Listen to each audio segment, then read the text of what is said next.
The hardest thing I ever learned was not how to survive a battlefield. It was learning how to survive coming home.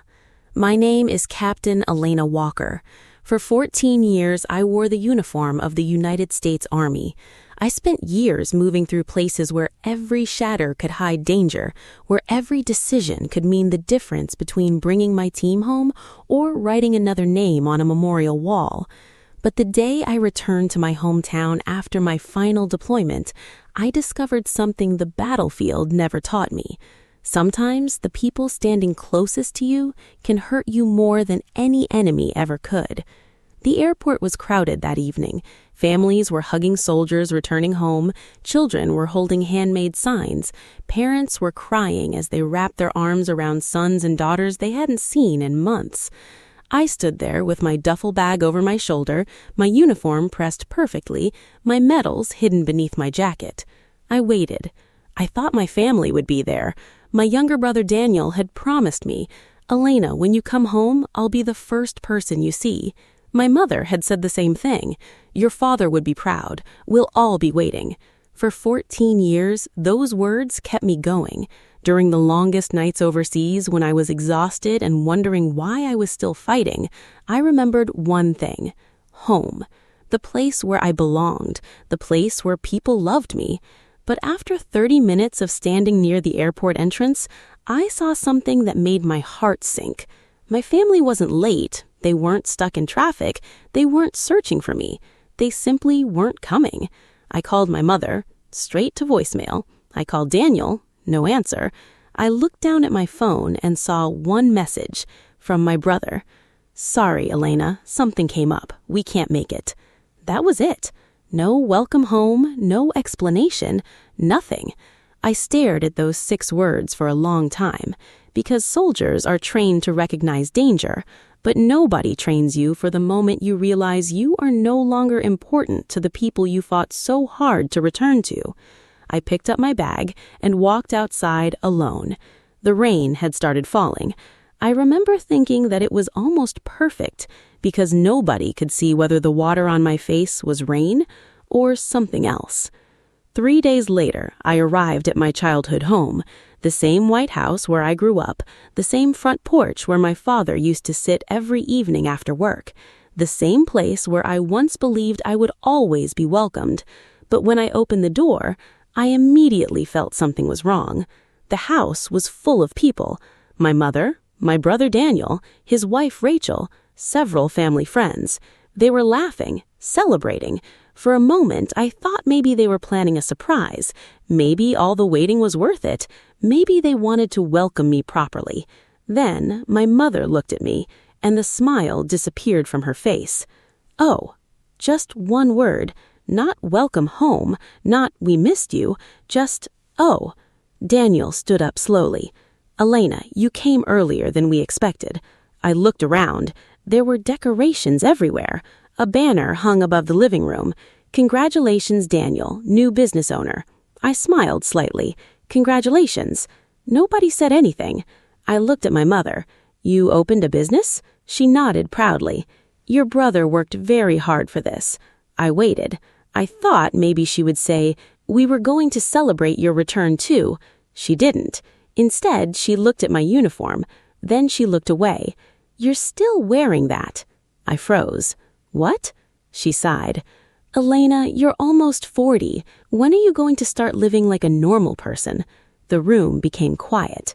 I had heard bullets. I had heard explosions. But somehow those words hurt more, because they came from my mother.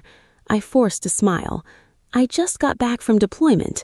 Daniel laughed softly. "That's kind of the problem, Aleena." I looked at him. "The problem?" He crossed his arms. "Yes," he pointed toward the room. "You miss birthdays, holidays, family events. You think because you're wearing a uniform, everyone has to understand everything." I wanted to explain. I wanted to tell him about the nights I spent protecting people I didn't even know, about the soldiers I carried when they couldn't walk, about the promises I made to families who lost someone. But I didn't, because soldiers learned something important. Not every battle needs a response. Sometimes silence is survival. So I simply said, "I missed you too." Daniel looked away. My mother walked toward the kitchen. "Well, dinner is almost finished." I followed. "Mom." She stopped. "Yes?" "I thought you were happy I was home." She looked at me for a few seconds. Then she said something I would remember for the rest of my life. "We were happier when you had a normal life." I didn't answer, because I finally understood. My family didn't see a soldier who sacrificed 14 years. They saw someone who left, someone who wasn't there, someone they blamed. I went upstairs to my childhood bedroom. The room hadn't changed. My childhood trophies were still on the shelf. My old photographs were still on the wall. But there was something new. A box sitting on my bed with my name written on it. Aleena Walker, do not open until she returns. I stared at it because I knew that handwriting. It belonged to my father. My father had died 6 years ago, and he had left me something my family had hidden from me. I slowly opened the box. Inside was a military folder, a photograph, and a letter. The first line changed everything I believed about my family. It said, "Aleena, if you are reading this, it means they finally let you come home. But before you trust anyone in this house, you need to know the truth." I stopped breathing because my father wasn't warning me about strangers. He was warning me about my own family. I read my father's letter 3 times. Not because I didn't understand the words, because I couldn't accept them. My father, Thomas Walker, was the strongest man I had ever known. He was a former army mechanic, a quiet man, the kind of person who never raised his voice, never complained, and never asked anyone for anything. When I was a child, I used to think my father was fearless. Later, I realized something. He wasn't fearless. He was just someone who knew fear didn't get to make decisions for him. He was the man who taught me how to tie my boots before my first day of school. The man who woke up at 5 a.m. every morning to run with me before my military academy entrance exam. The man who stood at my graduation ceremony wearing an old jacket and holding back tears. He was the only person in my family who never questioned my decision to join the army. While everyone else told me I was making a mistake, my father simply said, "If this is the path that gives your life meaning, then walk it with honor." And now, 6 years after his death, he had left me a warning. I looked back at the letter. My hands were shaking. "Aleena, I wanted to tell you everything before I left this world, but I knew if I spoke too soon, the truth would destroy the family before you were ready. Your brother Daniel believes he earned everything he has. Your mother believes she protected this family, but there are things happening behind my back that I could not prove. You were always the one who searched for the truth. That's why I need you to finish what I started." I stopped reading. Finish what my father started? What was my father involved in? I continued. 3 years before my death, I discovered irregularities in the Walker Family Foundation accounts. Money was disappearing. Documents were changing. People I trusted were lying. My heart started beating faster. My father's foundation was something everyone in town knew about. The Walker Foundation helped military families. It provided scholarships for children of fallen soldiers. It paid medical expenses for wounded veterans. It was my father's proudest achievement. And someone had been stealing from it? I turned the page. There was a handwritten note. Only one sentence. "The person closest to you is the person you should question first." I stared at that line. Then I heard footsteps outside my bedroom. I quickly folded the letter. The door opened. My mother stood there. "What are you doing?" Her voice was different. Not warm, not curious. Concerned. I looked at the box. My father left this. Her expression changed for half a second, a small moment, but I saw it. Fear. Then it disappeared. "That old thing?" I looked at her. "You knew about this?" She walked into the room. "Your father was keeping many things. Why didn't you give it to me?" She didn't answer immediately. Instead, she sat on the edge of my old desk. "Aleena, your father was sick near the end." I said nothing. He wasn't thinking clearly. I looked down at the letter. Are you saying he was confused? She nodded. Yes. But something about her answer bothered me, because my mother was many things. Cold sometimes, distant, overprotective, but she was not a liar. At least, I thought she wasn't. Mom, I said quietly, what happened to the foundation? Her face changed, just slightly, but enough. What do you mean? I mean the Walker Foundation. The room became silent, a silence that lasted too long. Finally, she stood up. Your father made mistakes. My eyes narrowed. My father? She looked at me. Aleena, you spent years away. You don't know what happened here. Maybe she was right. Maybe I didn't. But there was one thing the Army taught me. When someone avoids a question, the question becomes more important. The next morning, I woke up before sunrise, a habit I carried from years in the military. I went downstairs quietly. The house was empty. Everyone was asleep. I opened my father's box again.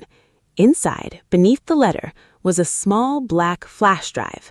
No label, no markings, just a piece of paper wrapped around it. My father's handwriting. Trust your training. I connected it to my laptop. A single folder appeared. Operation Eagle's Shadow. My breathing stopped. That name meant something, because it wasn't a family project. It wasn't a business file.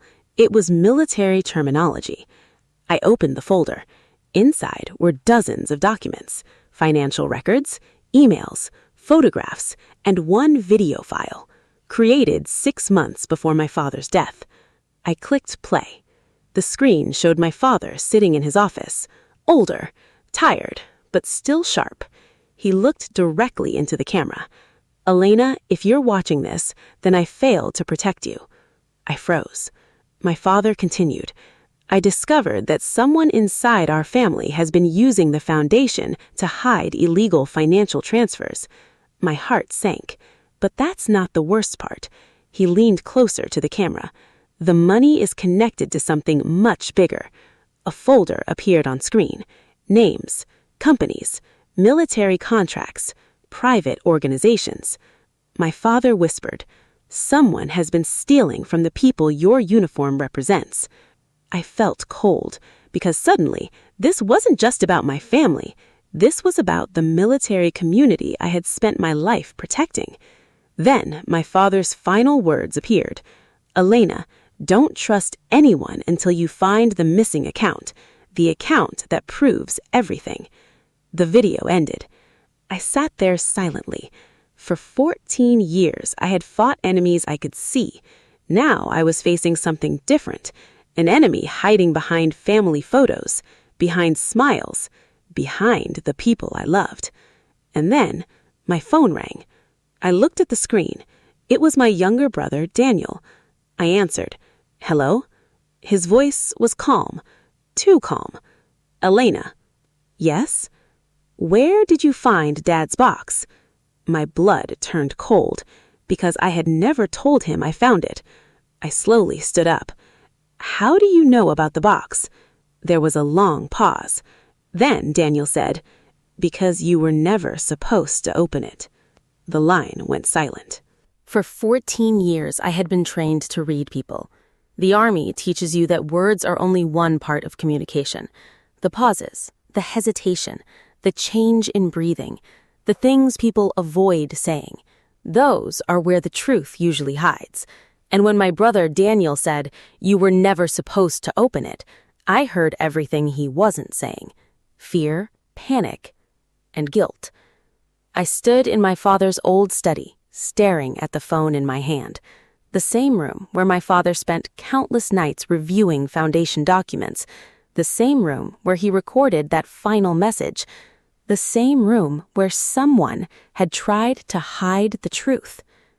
Daniel, I said slowly, how do you know about the box? Silence. Not normal silence. The kind of silence people use when they are deciding how much of a lie they should tell. Finally, he answered, because Dad told me about it. My eyes narrowed. He told you? Yes. When? Another pause. Before he died.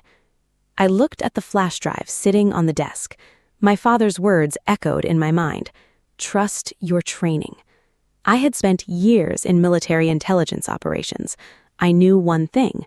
When someone gives you information only after you discover something yourself, they aren't explaining. They're controlling the damage. Why didn't you tell me? I asked. Daniel sighed. Because Dad didn't want you involved. I almost laughed.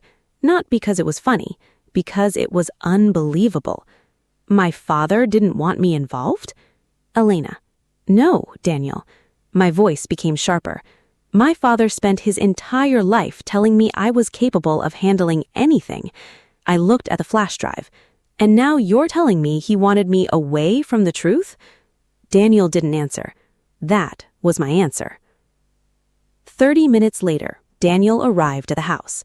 He walked through the front door like someone entering a battlefield, careful, watching every corner. That was unusual. My brother was not a nervous person. Daniel had always been confident, the kind of person who could walk into any room and make everyone notice him. He was successful, popular, charming. Everyone loved Daniel, including my mother. Growing up, people always compared us. Daniel was the businessman, I was the soldier. Daniel stayed close to home, I traveled across the world. Daniel built relationships, I followed orders. Daniel knew how to make people like him. I knew how to survive when people didn't. He looked at me. You shouldn't have opened that file. I folded my arms. You keep saying what I shouldn't do. I stepped closer. But you haven't explained why. Daniel looked away. Because you don't understand what Dad found. Then explain it. He ran his hand through his hair. For the first time in years, my brother looked scared.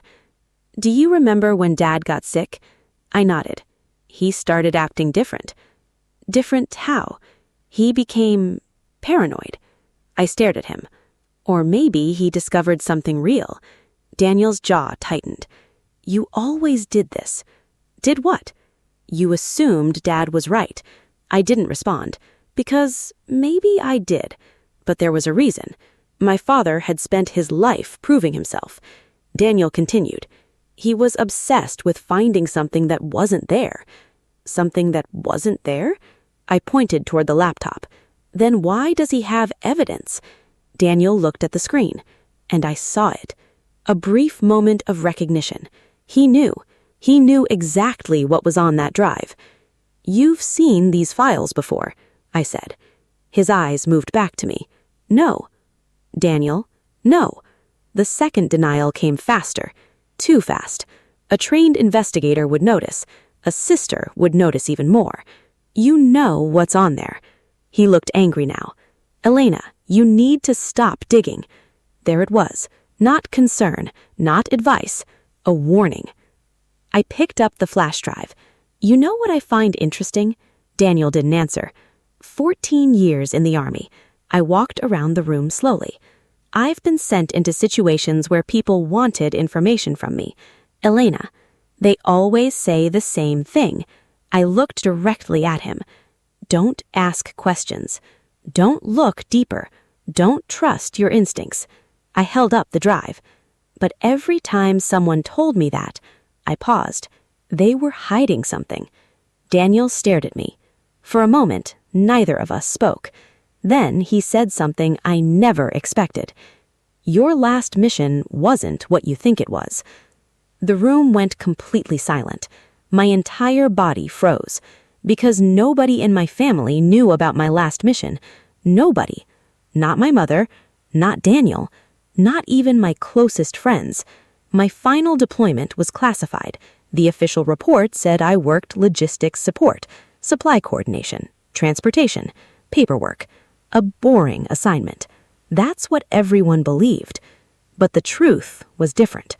My final mission was the reason I left the Army, the reason I came home early, the reason I stopped talking about my career.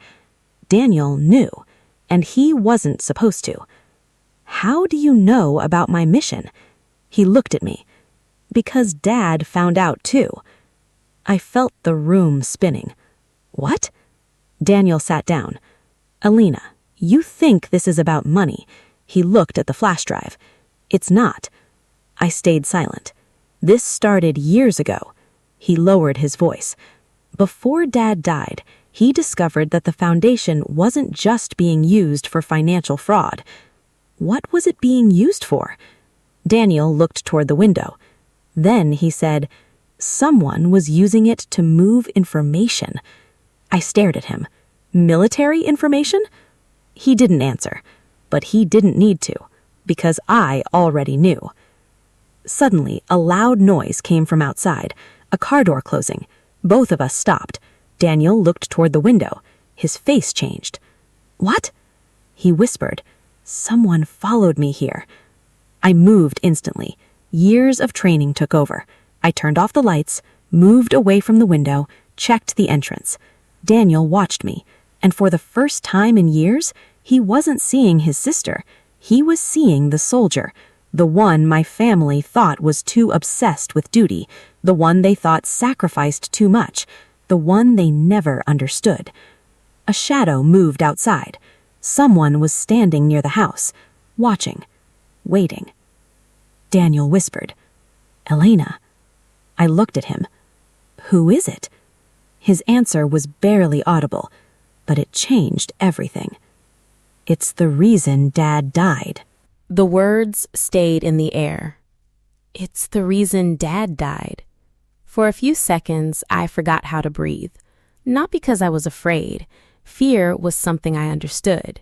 Fear was simple. Fear told you when to move, when to fight, when to protect yourself. But this was different. This was betrayal. The kind that doesn't come from an enemy wearing a different uniform. The kind that comes from someone who knows your childhood memories. Someone who sat at your dinner table. Someone who knew exactly where it would hurt. I looked at Daniel. Say that again? He swallowed. The person outside. I stared toward the dark window. You know who it is? Daniel didn't answer. That was enough. I grabbed my phone and moved toward the hallway. Aleena, wait. I stopped. Why? Because you don't understand who you're dealing with. I turned around. Then explain. Daniel looked exhausted, like he had been carrying something heavy for years. After Dad died, I found out he had been investigating people connected to the foundation. Who?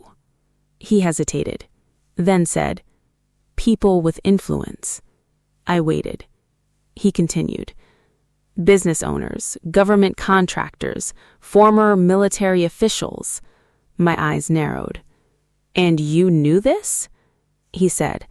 I knew pieces. Pieces? He stood up. I was young. I didn't understand everything. I almost smiled. Daniel, you were 32 years old. He looked away. I thought Dad was losing himself. That sentence bothered me because it sounded exactly like what my mother had said. My father was paranoid. My father was confused. My father didn't know what he was doing. Everyone had the same story. Too perfect, too rehearsed. Did Mom know? Daniel didn't answer. I already knew. She knew. He looked at me. Aleena, she knew. My voice was quiet. Sometimes the quietest words carry the most weight. A sudden sound came from the back of the house. A footstep. Not an accident, not the wind. A person. Someone was moving carefully. My military instincts activated immediately. I signaled Daniel to stay silent. He looked confused. How did you... I raised my hand. Stop. Listen. The house became completely still. Then another sound. A floorboard. Someone was inside. Not outside. Inside. I looked at Daniel. His face went pale. How did they get in? He whispered. I don't know. That answer bothered me, because I did. Someone had access. Someone knew the house. Someone knew exactly where to enter without being noticed. And then I remembered something. My mother's words. Your father kept many things. Not, I don't know what you're talking about. She knew. I moved toward the hallway. Daniel grabbed my arm. Aleena, don't. I looked at his hand, then at him. Let go. Something in my voice made him release me. I slowly walked forward, every step controlled, every breath quiet, the same way I moved during night operations. The difference was, back then, I knew who my enemy was. Now, I didn't. I reached the living room. Nothing. The front door was locked, the windows were closed. Then I saw it, a small piece of paper on the floor. I picked it up. Only 4 words were written. Stop looking for Eagle. My blood ran cold, because Eagle wasn't just a random word. It was connected to my father's file, Operation Eagle's Shadow. Someone knew about the flash drive. Someone knew I had opened it, and they were watching me. Daniel walked into the room behind me. What does it say? I handed him the paper. The moment he read it, he sat down. Daniel. He didn't respond. Daniel, who was Eagle? His eyes stayed on the message. Finally, he said, an operation. What kind of operation? He looked at me. The kind that was never supposed to exist. I waited. He continued. Years ago, Dad discovered a group of people who were using private organizations to hide military-related information. Information about what? Operations. Which operations? Daniel looked at me. Yours. The room felt smaller. I stared at him. My missions? He nodded slowly. Your last deployment. I felt anger rising. How would my father know about a classified mission? Daniel looked down. Because someone leaked it. Who? He didn't answer. Who, Daniel? His voice was barely a whisper. Someone inside your unit. The words hit harder than I expected. Because soldiers trust their team with their lives. Literally. The person standing beside you is the person you believe will protect you. I sat down. For the first time that night, I felt something I hated feeling. Uncertainty. My final deployment. Everyone thought I returned because my contract ended. That wasn't true. The official story was simple. I requested retirement. The truth was more complicated. During that mission, my team discovered evidence that someone was selling sensitive operational information. Someone was putting soldiers at risk. I reported it. An investigation began. Then, suddenly, the investigation disappeared. The evidence disappeared. And I was told to forget everything. A week later, I was transferred. 3 months after that, I left the army. I never talked about it because I believed silence protected the people involved. But now I understood. My father hadn't been investigating money. He had been following the same trail. Why didn't you tell me? Daniel looked at me. Because Dad made me a promise. A promise? He told me if anything happened to him, I couldn't tell you until you came home. Why? Daniel looked at the photograph of our father on the wall. Because he said you were the only person who could finish the mission. I looked at the picture. My father. The man who believed in me when everyone else doubted me. The man who knew something was wrong. The man who died trying to expose it. Then my phone vibrated. Unknown number. 1 message. I opened it. My heart stopped. It was a photograph, taken moments earlier. A picture of me and Daniel standing inside the house. Someone had been watching us. The message underneath said, "Your father failed. Don't make the same mistake." I stared at the screen. Then another message arrived. This one had only 1 sentence. ask your mother what she did the night Thomas Walker died." I looked toward the hallway, because suddenly the enemy wasn't outside the house. The enemy had been living inside it. The night my father died, I didn't hear a gunshot. I didn't hear an explosion. I didn't hear a warning siren or the sound of a battlefield. I heard something far more dangerous. Silence. The kind of silence that comes when a person realizes the truth they spent their entire life avoiding. My father, Colonel James Walker, had spent 32 years serving the United States Army. He'd walked through war zones, carried wounded soldiers out of burning vehicles, and made decisions where one mistake could cost dozens of lives. But the one battle he never won was the battle inside his own house. And I was about to discover that his final mission wasn't overseas. It was protecting me from the people who shared my last name. My name is Olivia Walker. For most of my life, I believed my father was impossible to break. To the outside world, he was Colonel Walker, the disciplined commander who never showed fear, never complained, and never backed away from a challenge. But to me, he was just Dad, the man who taught me how to tie my first pair of boots, the man who stood outside my bedroom door the night before my first deployment and said, "Remember something, Olivia. The uniform doesn't make you a soldier. The choices you make while wearing it do." I carried those words with me everywhere, every mission, every deployment, every moment when I wondered if I had made the right decision by following his footsteps. But I never imagined that one day those same words would become the key to uncovering his final secret. The call came at 2:13 in the morning. I was stationed at Fort Liberty, finishing paperwork after a long training exercise. My phone vibrated across the desk. I almost ignored it. Almost. Because soldiers learn something quickly. A phone ringing after midnight is rarely good news. When I saw the name on the screen, my heart stopped. Ethan Walker. My younger brother. The same brother who hadn't spoken to me in 8 months. The same brother who had accused me of abandoning the family when I chose the military over staying home. I stared at the screen.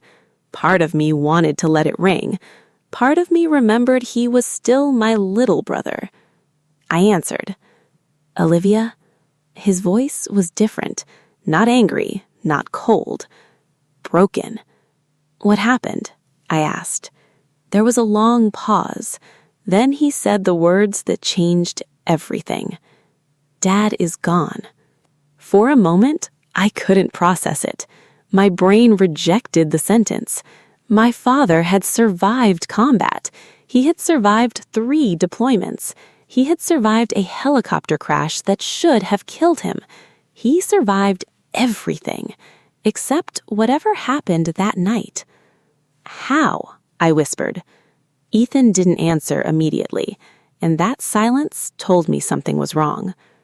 "Dad didn't die naturally," he finally said. I sat up straight.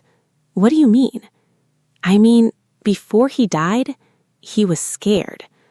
That word bothered me. My father wasn't fearless, no soldier is, but he understood fear. He controlled it. Fear never controlled him. "Where are you?" I asked. "At home. Who else is there?" Another pause. Then Ethan lowered his voice. "Mom, Uncle Richard, and Sarah." My stomach tightened, because those 3 names meant something my father had spent years warning me about. My mother, Diane Walker, my uncle, Richard Walker, and my cousin, Sarah. The people who smiled in family photos, the people who hugged me at holidays, the people who told everyone they were proud of my service. But my father always told me, blood doesn't automatically mean loyalty. I thought he was talking about business, politics, old family arguments. I never thought he was talking about them. I drove through the night, 4 hours of highway, 4 hours of questions, 4 hours of replaying Ethan's words. Dad was scared. Why? What could scare a man like Colonel Walker? When I finally reached the family house, something felt wrong before I even opened the door. The house looked exactly the same porch, the same flag hanging beside the entrance, the same old oak tree my father planted when I was born. But the feeling was different, like the house was hiding something, like it knew something I didn't. My mother opened the door. She looked tired, but not distraught. That was the first thing I noticed. A wife who just lost her husband should look destroyed. My mother looked prepared. "Olivia," she said. No hug, no tears, just my name, like I was a problem she needed to handle. "I thought you would come eventually." Those words bothered me. Not, "I'm glad you're here," not, "I needed you," just, "I thought you would come eventually," as if she had been waiting. Inside the house, I saw my Uncle Richard sitting in my father's chair. That alone made my blood run cold. Nobody sat in my father's chair. Nobody. Not because he demanded respect, because everyone respected him enough not to. Richard looked at me and smiled, a fake smile, the kind people wear when they already know something you don't. "Captain Walker," he said. I hated that. Not Olivia, not his niece, Captain Walker.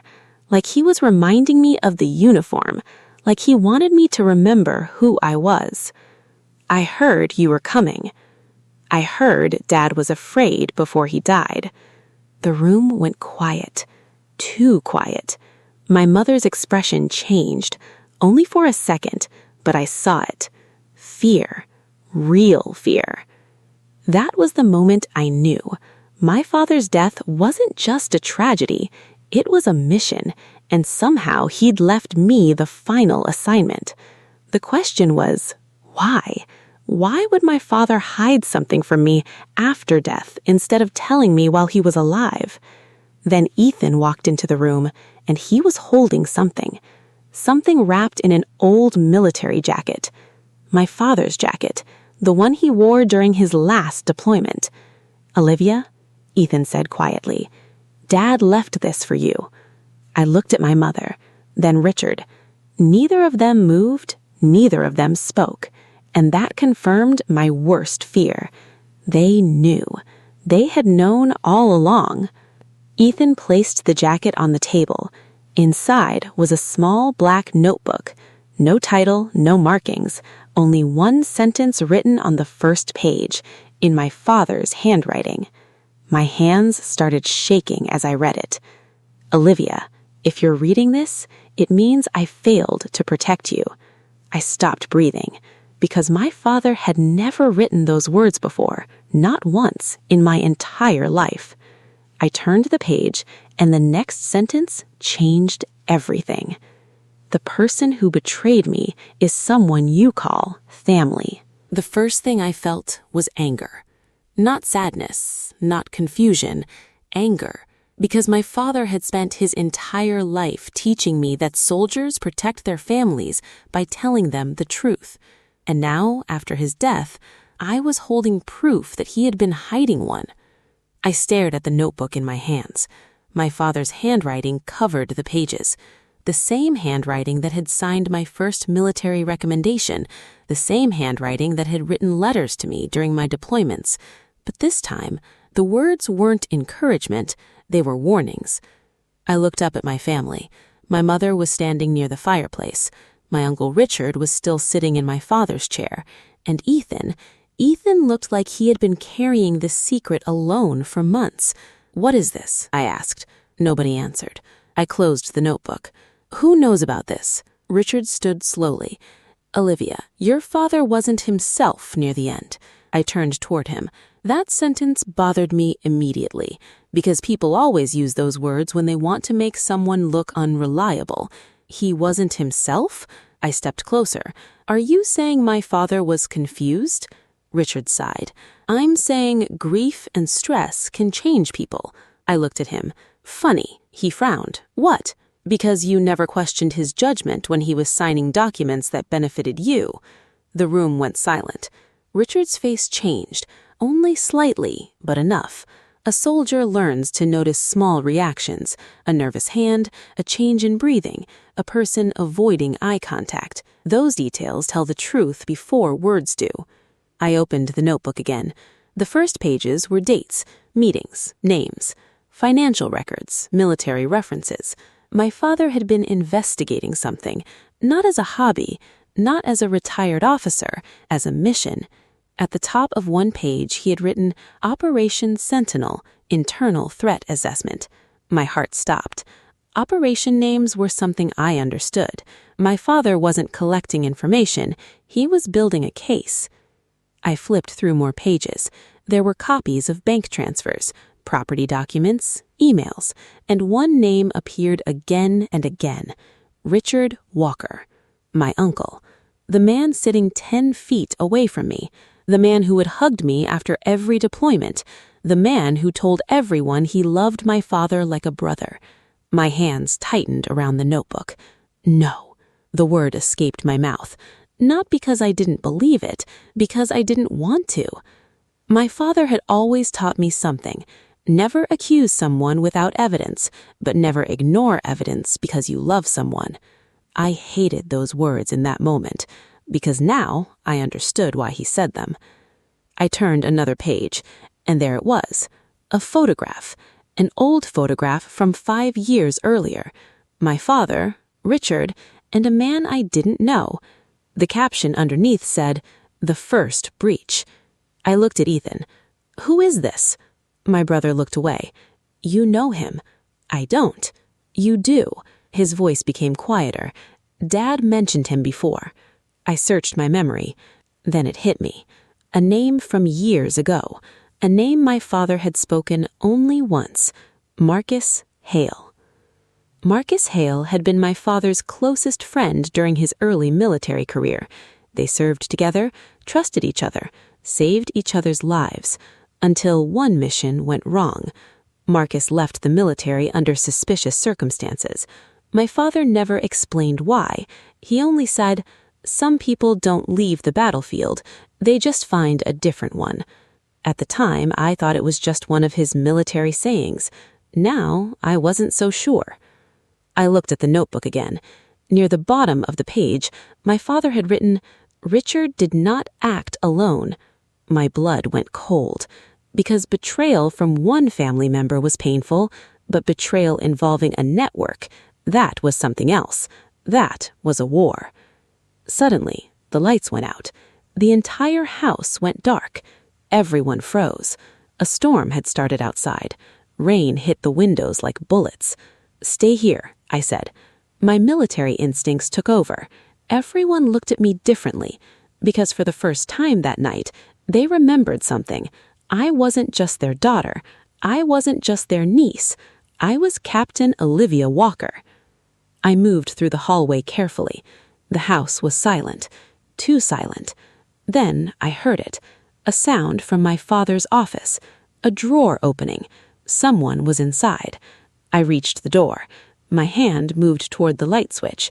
Stop, a voice behind me whispered. I turned. It was Ethan. Don't go in there. I stared at him. Why? His face was pale. Because that's where Dad found the evidence. I looked at him. What evidence? He swallowed. The reason they killed him. The words hit harder than any explosion. They killed him? Ethan looked toward the office. I don't know exactly what happened. Then explain. He lowered his voice.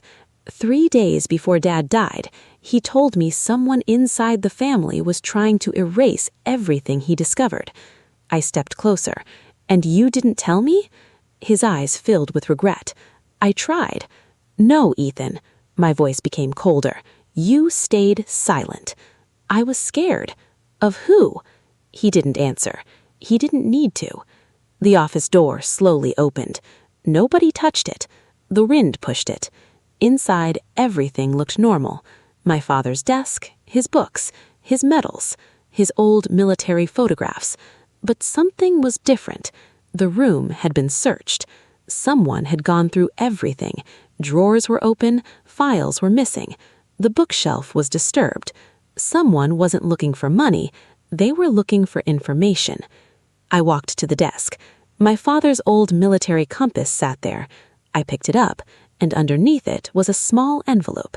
My name was written on it. Olivia. My heart stopped. I opened it. Inside was a single piece of paper. Only one sentence, written by my father. The person closest to me is the person who knows how to destroy me. Then my phone vibrated. Unknown number. One message. I opened it, and the words on the screen made my entire body freeze. Stop searching for the truth about your father, or you will lose another family member. I looked toward Ethan, because suddenly I understood something. My father wasn't just investigating a betrayal, he was trying to prevent one, and whoever had silenced him was still watching us. The message was still glowing on my phone. Stop searching for the truth about your father, or you will lose another family member. I read it again, then again, not because I didn't understand the words, because I understood them too well. Someone was watching us. Someone knew what I was doing. Someone knew about the notebook. And worst of all, someone knew exactly what my father had discovered before he died. A soldier's first instinct is to find the threat, identify it, measure it, eliminate the advantage. But this wasn't a battlefield. There was no enemy uniform, no obvious target. The person who was hunting us was someone who knew how to smile, someone who knew our family traditions, someone who had sat at our dinner table, and that made them more dangerous than any enemy I had ever faced. I turned toward Ethan. Show me everything Dad gave you. His eyes widened. Olivia, everything. My voice was calm, too calm.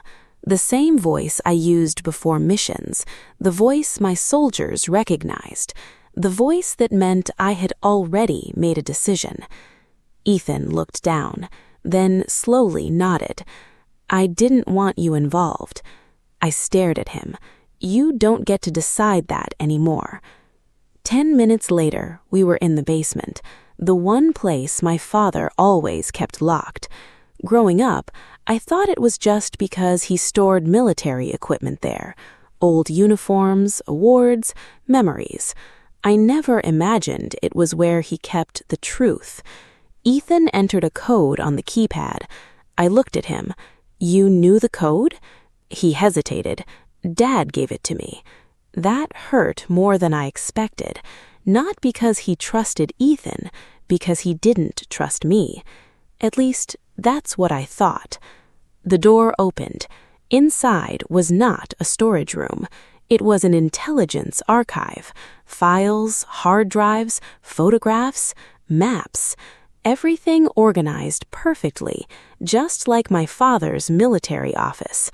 A lifetime of secrets, hidden beneath the place where we celebrated birthdays and holidays, the place where family pictures hung upstairs, the place where everyone pretended we were normal. Ethan walked toward a metal cabinet. This is what Dad wanted me to protect. He pulled out a file. The label on it made my stomach tighten. Project Black Eagle. I recognized the name, not because I had seen it before, because it was classified. A project connected to military contractors and security operations. What does this have to do with our family? Ethan opened the folder. Inside were contracts, payment records, and a photograph. The photograph showed my Uncle Richard standing beside a man I had never met, but my father clearly knew. Marcus Hale. The name appeared again, only this time there was more. Former Army intelligence officer, security consultant, founder of Hale Strategic Solutions, and according to my father's notes, a man who had access to information he was never supposed to have. I looked at Ethan. Why didn't Dad tell me about this? His answer surprised me. Because he said you were the only person he couldn't afford to lose. I froze. What? Ethan picked up another page. He wrote this. He handed it to me. My father's handwriting. My father's words. Olivia has the courage to fight, but courage makes people predictable. The enemy will know exactly where she will go. I kept reading. Ethan is different. He watches, he waits, he notices what others miss. For the first time that night, I understood. My father wasn't keeping me out because he didn't trust me. He was protecting me. Then I heard footsteps upstairs. Ethan and I looked at each other. Someone was in the house. "Did you lock the front door?" I whispered. He nodded. "Yes." The footsteps stopped. Then a voice called from above. "Olivia?" My mother's voice. I relaxed slightly. Almost. Then Ethan grabbed my arm. "Wait." I looked at him. "That's not Mom." My heart dropped. "What?" He pointed upward. "Mom doesn't call you Olivia." A chill moved through me. Because he was right. My mother always called me Liv, never Olivia, not once. I reached for my phone. No signal. Of course, someone had blocked it. The basement door slowly moved. Someone was coming down. Ethan picked up a flashlight. I raised my hand. "No." He looked at me. "I'll handle this." Because I knew something he didn't. Whoever was coming down those stairs wanted us afraid. Fear makes people careless, but fear was something I had trained myself to control. The footsteps got closer. 1 step, 2 steps, 3. Then the person appeared. A man stood at the bottom of the stairs.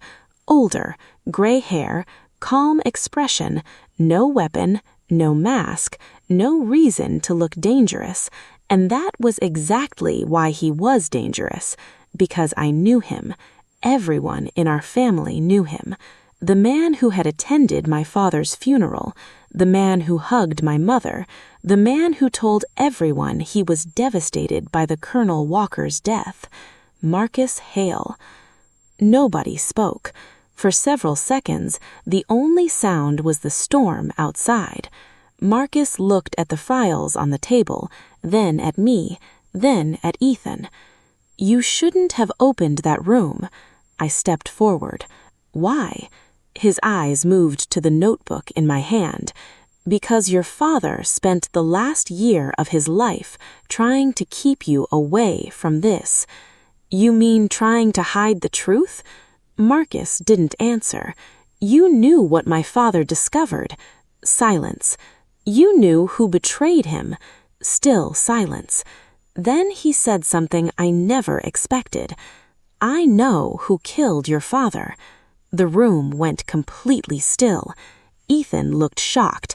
I stared at Marcus. "Who?" Marcus looked toward the stairs, then back at me. "The person who has been standing beside you since the day you were born." My mind immediately went to one person, but I refused to say the name, because saying it would make it real. Marcus stepped closer. "Your father didn't die because he discovered corruption." He paused. "He died because he discovered betrayal." I looked at the evidence scattered across the table, the contracts, the files, the hidden records, everything my father sacrificed to uncover. Then I looked at Marcus, the man who knew the truth all along, and one question filled my mind. If Marcus knew who betrayed my father, why did he wait after my father's death to tell me? For 5 seconds, nobody moved. Not me, not Ethan, not Marcus Hale.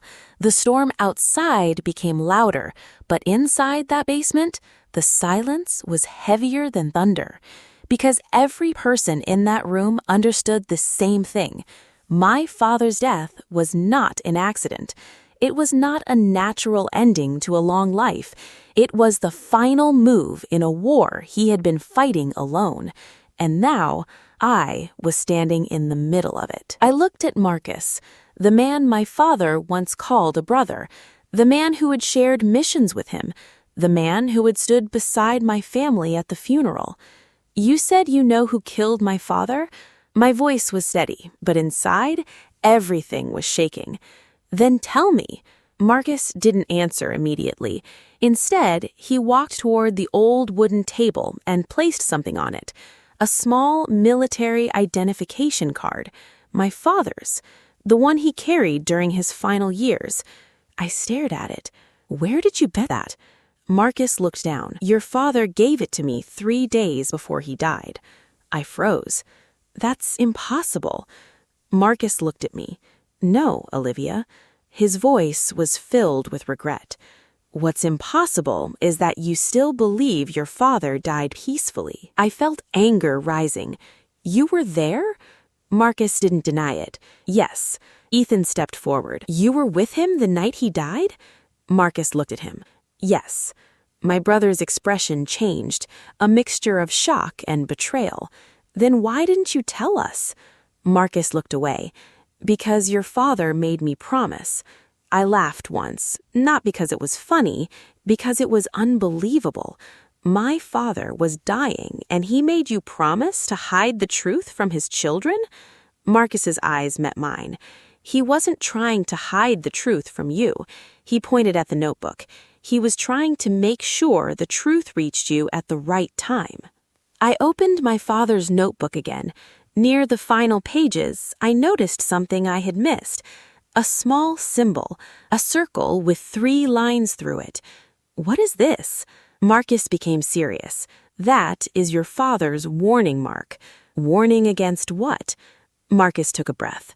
"Against people inside the operation." I frowned. "Operation?" He nodded. "Your father wasn't investigating one person. He tapped the files. He was investigating an entire system." Marcus pulled another folder from his coat, a folder I hadn't seen before. The label was simple. Final Report, J. Walker. My hands tightened.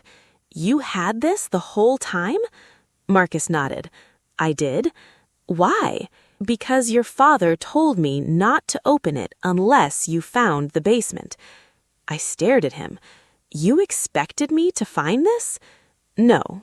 Marcus looked at the floor. "I hoped you never would." He opened the folder. Inside were pages of my father's final investigation. The first page contained a list: names, dates, payments, connections. At the bottom was one name highlighted: Aleena Walker. My mother. The room felt smaller. I stopped breathing for a moment. No, not her. Anyone else. Richard, Marcus himself, a stranger, but not my mother. My mother was the person who packed my lunch before school, the person who cried when I left for my first deployment, the person who told everyone she was proud of her daughter. "You need to explain this." Marcus nodded. "I do." I looked at him. "Now. Your mother was approached 5 years ago."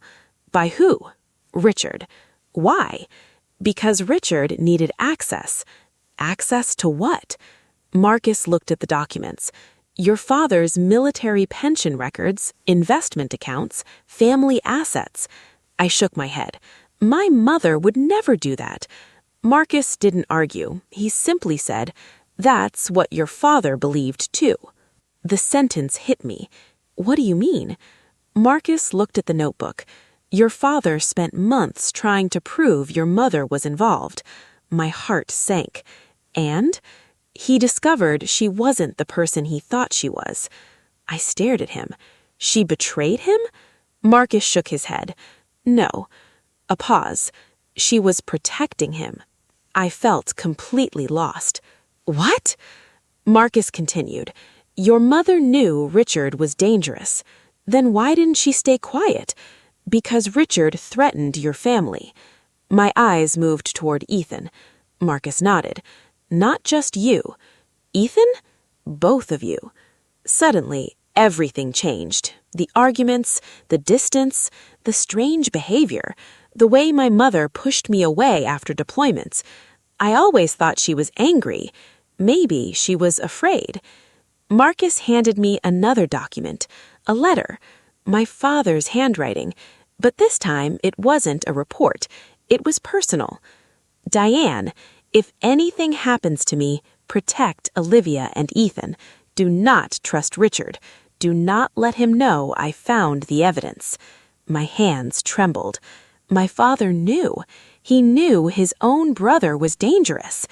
Then another sentence caught my attention. The greatest mistake I made was believing family loyalty would stop greed. I closed my eyes because I finally understood. My father's final battle wasn't against an enemy overseas. It was against someone sitting at his dinner table. Suddenly, a loud crash came from upstairs. Everyone turned. Marcus immediately reached for the lights. What was that? Ethan whispered, Someone is inside. I looked at Marcus. How many people know about this room? His face changed. Only slightly, but I saw it. Marcus. He didn't answer. How many? Finally, he said, 3. Who? He looked at me. Richard. A pause. Your mother. Another pause. And the person who has been controlling everything from the beginning. My phone vibrated again. Unknown number. This time there was a photo attached. My blood went cold. It was a picture of us, taken inside the basement, seconds ago. Someone had been watching us. The message below said, Your father chose the wrong soldier to finish his mission. I looked at Marcus, then Ethan, then the hidden files. Because whoever sent that message wasn't afraid anymore. They wanted us to know something. They were close, very close. Marcus quietly said, Olivia. I looked at him. What? His expression was serious. Your father didn't leave you this mission because you were his daughter. A pause. He left it because you are the only person he trusted enough to finish it. I looked at the notebook, at my father's final words, at the evidence he died protecting, and for the first time since his death, I wasn't searching for answers. I was preparing for a fight, because the enemy wasn't coming. The enemy was already home. The rain had stopped by the time I reached the old training grounds, but the silence remained. That was something every soldier learned early. A battlefield was never truly quiet. The explosion stopped. The gunfire disappeared. The radios went dead. But the silence afterward, that was where the ghosts lived. I stood in front of the abandoned military warehouse where my father had spent the final years of his career. The place had been closed for almost a decade. Officially, it was just another forgotten building waiting for demolition. But my father never believed in coincidences, and neither did I. My name is Captain Daniel Carter. For 17 years, I served in the United States Army. I had spent my life following orders, protecting people I never met, standing between danger and innocent lives. But after my father's death, I discovered the hardest mission of my life wasn't overseas. It wasn't against an enemy wearing a foreign uniform. It was against the people who knew my family name, the people who sat at our dinner table, the people who hugged my father before he died, the people who smiled while they buried his secrets. I pushed open the rusted door of the warehouse. The smell hit me instantly. Old metal, dust, and memories. My father's memories. Every soldier leaves something behind. Some leave medals. Some leave photographs. Some leave letters. My father left a mission nobody was supposed to find. I turned on my flashlight and walked deeper inside. The walls were covered with faded maps, old training schedules, unit photographs. But one picture stopped me, a photograph from 20 years ago. My father stood in the center, young, strong, wearing his army uniform. Standing beside him were 4 other soldiers, the team he never talked about, the team everyone believed disappeared during a classified operation, except one of them was still alive, and that man was the reason I was standing there. Behind the photograph was a small envelope attached to the wall. My hands froze, because I recognized the handwriting, my father's handwriting, the same handwriting that had filled birthday cards when I was a child, the same handwriting that wrote, "A soldier's greatest weapon isn't a rifle. It's the truth he refuses to abandon." I opened the envelope. Inside was a single page, only 3 sentences. But those 3 sentences changed everything. "Daniel, if you found this, they already know." I stopped breathing. "Trust no one wearing our family name." My heart started racing. And the final sentence, the sentence that made me realize my father's death wasn't natural. "The person who killed me is the person you call family." I dropped the paper. For years, I believed my father died peacefully, a retired soldier, a respected man, a hero who simply reached the end of his journey. The funeral, the speeches, the flag folded perfectly by another soldier. Everyone told me the same thing. Your father was one of the best. But nobody told me the truth. Nobody told me that before he died, my father had reopened an investigation that could destroy powerful people. Nobody told me that he had discovered something hidden inside our own family. And nobody told me that his final mission wasn't about protecting America. It was about protecting me. A sound echoed from the other side of the warehouse. A footstep, then another. I reached for the pistol attached to my belt. My instincts returned instantly. Years of training don't disappear because you retire. "Show yourself," I shouted. For several seconds, nothing happened. Then a voice came from the darkness, a voice I knew, a voice I never expected to hear again. "Daniel." My hand tightened around the weapon, because standing there was the last person I expected, my father's former commanding officer, Colonel Meinl Hayes, the man who gave the speech at my father's funeral, the man who looked me in the eyes and told me, "Your father died a hero." But now he was standing inside my father's secret warehouse, holding the same classified file my father spent years searching for. "Colonel," I whispered. He looked older, tired, like a man carrying a burden too heavy for one lifetime. "Your father knew this day would come," Hayes said. "What day?" "The day you discovered the truth." I stepped closer. "What truth?" The colonel looked at the photograph behind me. Then he looked directly into my eyes. "Your father wasn't investigating the enemy." A long pause followed. "He was investigating us." The room suddenly felt colder. "What does that mean?" Hayes opened the file in his hands. Inside were documents, names, financial records, mission reports, and photographs. Photographs of people I knew, my uncle, my father's closest friend, even someone who attended his funeral. Everyone connected to the secret my father died trying to expose. "Your father discovered a betrayal inside the army," Hayes said quietly, "but the person responsible wasn't a soldier." I stared at him. "Then who was it?" The colonel hesitated, and that hesitation told me everything. because soldiers hesitate only when the truth hurts. Finally, he spoke. Your brother. The world stopped. My brother. The person who stood beside me at my father's funeral. The person who cried when we lowered my father's coffin. The person who told me, Daniel, we lost the greatest man we ever knew. I stepped back. No. Hayes didn't argue. He simply handed me the file. Your father spent his final months proving it. I opened the first page, and there it was. A signature, a transaction, a classified operation, and my brother's name. My father's final mission wasn't unfinished because he failed. It was unfinished because he trusted me to complete it. I looked at Colonel Hayes. What happens now? He looked towards the exit.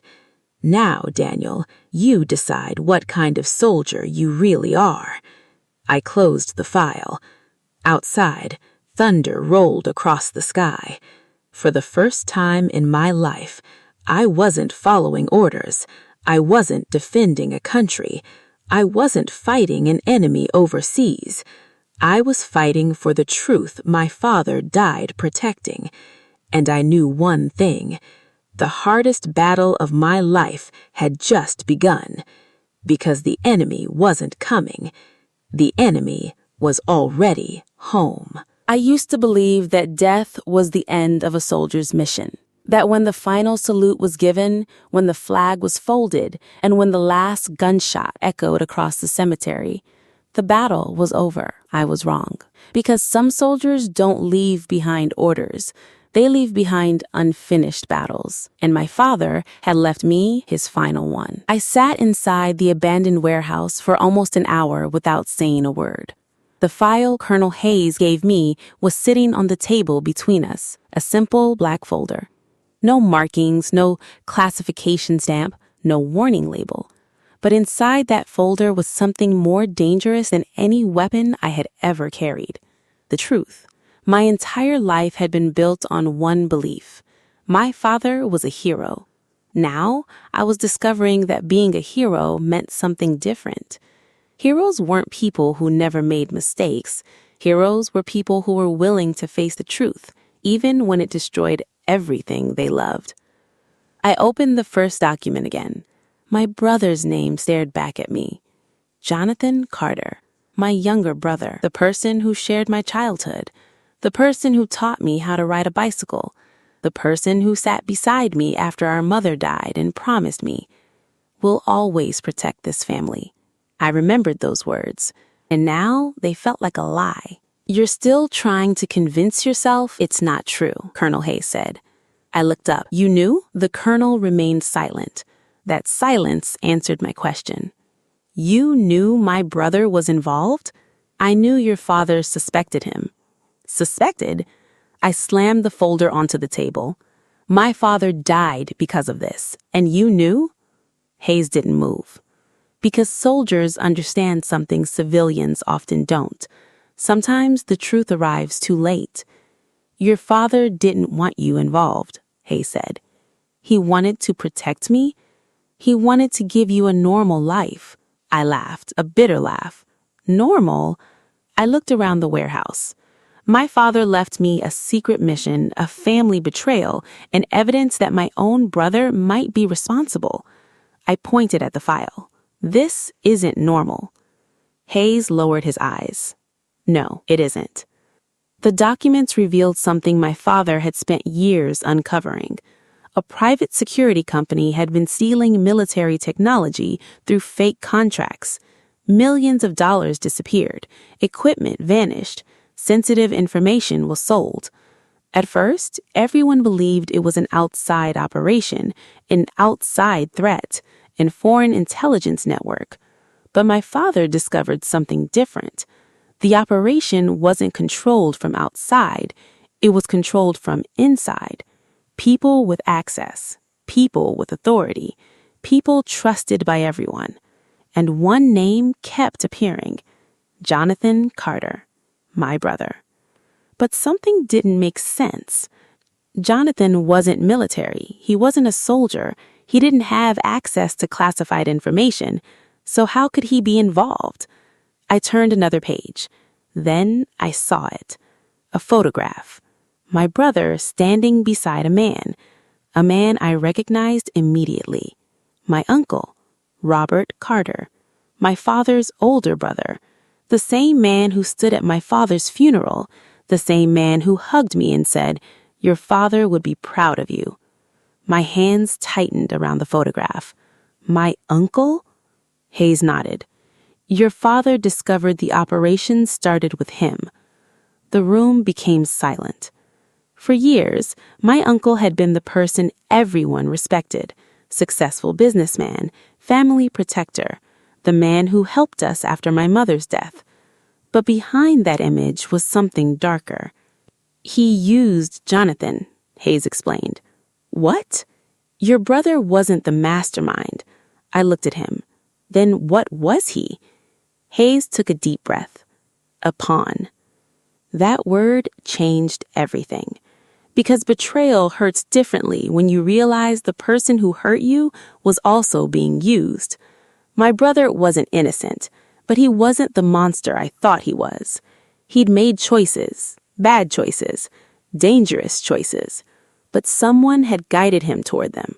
Someone older, someone smarter, someone who knew exactly how to manipulate him. My uncle. I looked at the documents again. There was one final piece of evidence, a recorded message, from my father. My hands froze. You have a recording? Hayes nodded. Your father left instructions that it should only be opened if you discovered the truth. I pressed the play button. For several seconds, there was only static. Then, my father's voice filled the warehouse. Older, tired, but still strong. Daniel. I closed my eyes. Hearing his voice after months felt like being wounded all over again. If you're listening to this, it means I couldn't finish what I started. I swallowed hard. But before you judge your brother, understand something. A pause. Jonathan made mistakes, but he was never the enemy. I looked at Hayes. My father continued. The real enemy is the person who convinced my son that betrayal was the only way to survive. My fists tightened. My uncle. Then my father's voice became quieter. Daniel, you have spent your entire life protecting people. Now you must protect the truth. Another pause. But remember this. The hardest enemy to defeat is not the one holding a weapon. It's the one who knows your heart. The recording ended. For the first time since my father's death, I cried. Not because I missed him. I had missed him every day. I cried because I finally understood him. My father wasn't trying to destroy our family. He was trying to save it, even when the people he loved were the ones who betrayed him. Colonel Hayes placed a hand on my shoulder. Your father believed you were the only person could finish this. I wiped my face. Where is Jonathan? Hayes looked away. And again, that silence. That soldier's silence. What aren't you telling me? Finally, he answered. Your brother disappeared 3 days before your father's death. My heart dropped. Disappeared? Yes. Then do you think he's dead? Hayes shook his head. No. Then where is he? The colonel looked at the file, at the last page. The colonel opened the final document. A location was written there, a place hidden for years, a place connected to my father's final mission, Black Ridge Facility. A facility that officially didn't exist, a place where secrets were buried, a place where my father's investigation began, and a place where my brother might still be alive. I closed the folder. The mission had changed. This was no longer about exposing a criminal. It was about finding my brother, finding the truth, and finishing what my father started. I picked up my father's old military watch from the table, the one he wore every day for 30 years. The watch had stopped at the exact time he died, but when I placed it on my wrist, the second hand moved. Tick, tick, tick. For the first time in months, something my father left behind was still moving, and I knew why. Because his final mission wasn't over. It was waiting for me.